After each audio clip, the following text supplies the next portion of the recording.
Well, we have a new data set here. It's a very big data set. It's a loan default. It's a bank, some bank data. And what we want to do is we want to predict who's going to default on their loans. So go to the website, download load analysis, CSV, put it somewhere.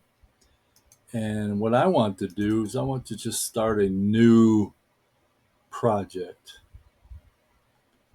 Just get rid of some of the clutter on my screen. Okay, anyway, so a new project, we would do new project, and I'm going to put it in a new directory. It's a new project. And I'm going to call the project loan defaults. And what we want to do is we want to predict who is going to default on their loans. And we have a big data set this time, 42,000. All right, so let's go ahead and get a variable LOAN,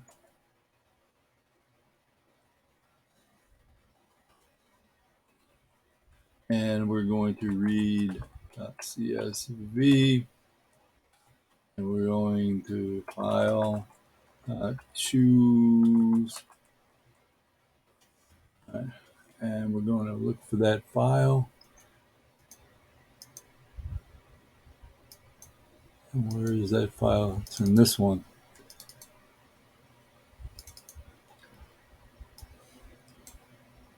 Here it is, loan analysis. All right, let's look at it.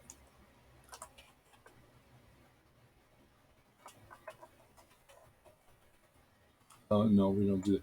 Just loan. Everything's in that variable, remember? And there it is. All right, so this is a really big file, and instead of typing everything in, I just got the code ready so I can just copy and paste it in. So we did that. Now next is the variable to identify the defaults. How many defaults?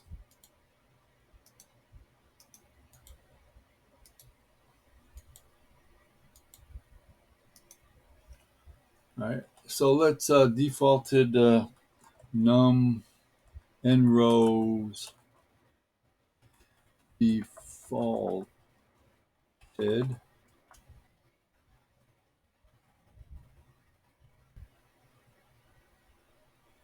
and row.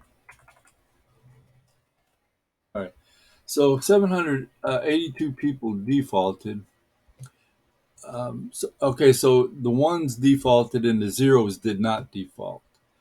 So in this column, loan default, we have ones or zeros. Okay, so now let's see who not defaulted. We got to make a variable for the ones who did not default.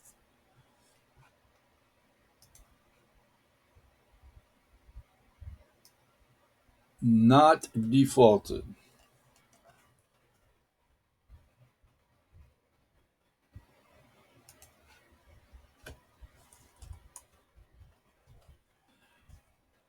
All right, so let's look at that number and row. Not defaulted. Oh boy, put my finger in the right place. Not defaulted. And oh boy, didn't see that.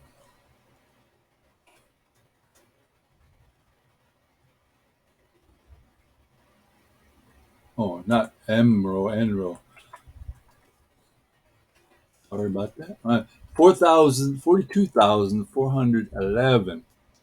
And remember, we have to do the same thing we did last time. It's make our training data set and our validation data set. So if you don't remember how we did that, why we did that, go back and look. Uh, you might be confused here because I'm saying not defaulted is here in my code. I'm saying variable to identify the failures.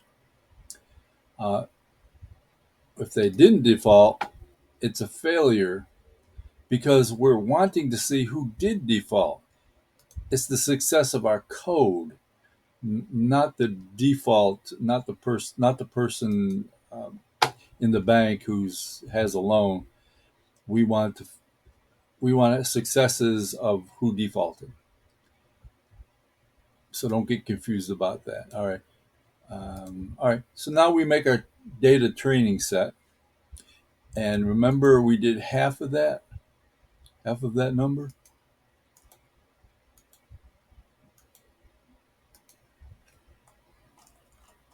So it's 391. Since our defaulted was 782, half of that is 391. So that's the number we use. And our success that is that's our success. All right. So now we want to make a. Did we do this one? Yes. Let's make a success training set. Let's see. Did we not defaulted? And did we do a defaulted? Yes, we did not defaulted. So no, defaulted. Yes. Let's try training. No. Let's do a training. No. We didn't do a training. No yet. Okay. Training. No. And you can look at that number. Look at that record set too if you like. You know how to do that. Okay. So now we're going to bind them or combine them.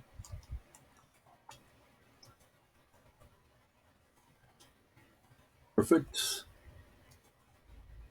And then we're going to make a validation set, and we're going to do remember half of that,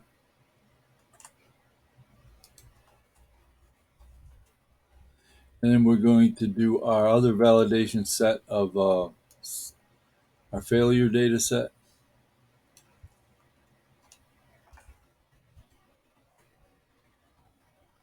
Is half of the 42,000 whatever. Okay. Now we're going to this is our total validation set. So we're making a validation set for both of them. All right. Error in our bind level object. Okay.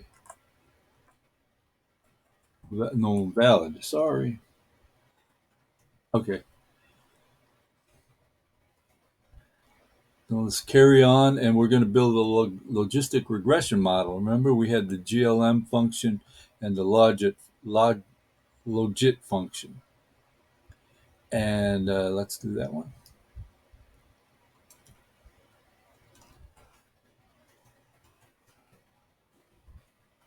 Then we're going to use the rpart function, our partition function, in our library. So we have to load that up. If you don't have it loaded, this will load the library rpart function. Okay, so let's build the decision tree model. What we're doing here is we're taking the dependent variables to build our loan tree model, not decision tree model. And we're using the our loan training data set. All right.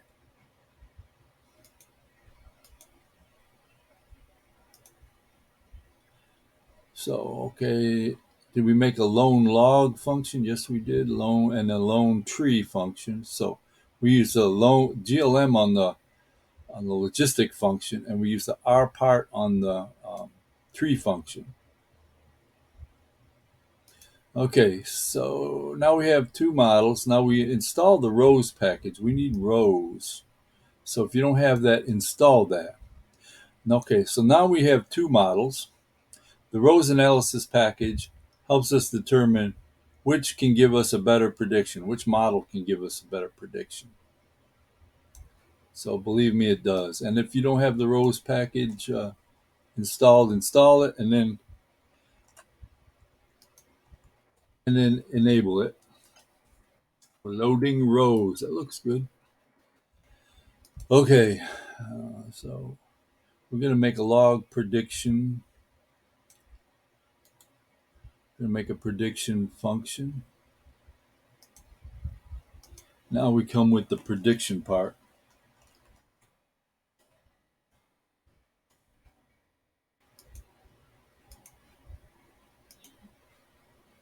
So we apply the prediction to the tree model.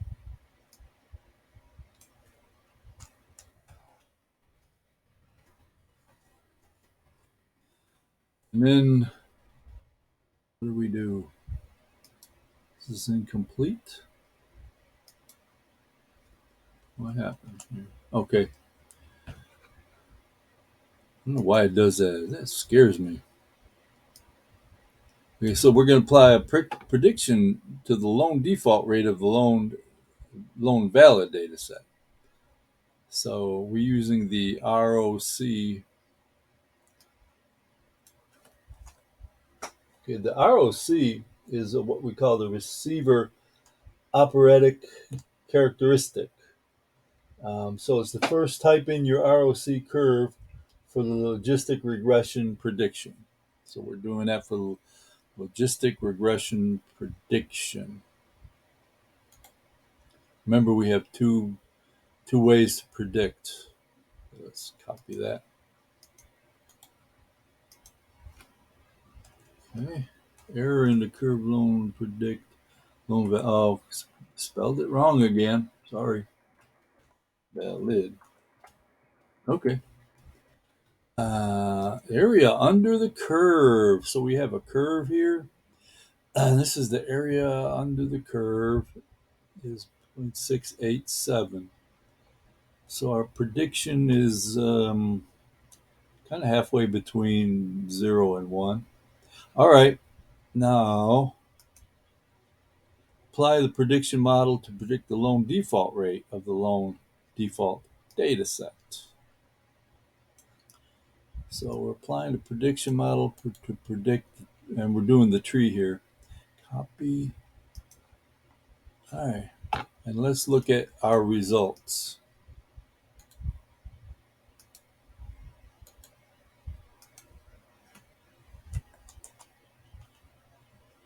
Here, did I spell it wrong again?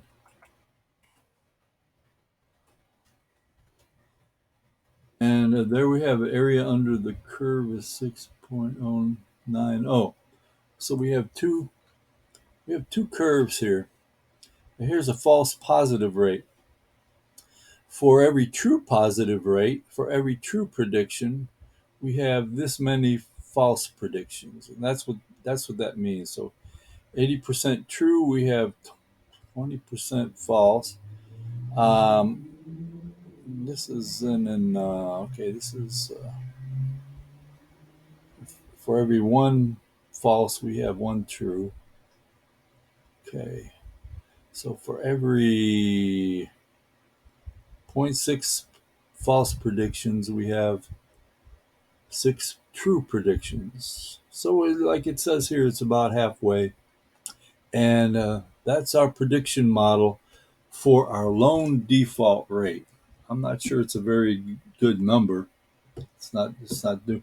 You might want to just do this over again and maybe use some different default variables. I mean, dependent variables, and see what happens for you. But anyway, practice these commands and get used to this. We're going to be doing some more ROC stuff and prediction using different data. Now, this is a really big data set here, so be careful with it. Don't let it intimidate you.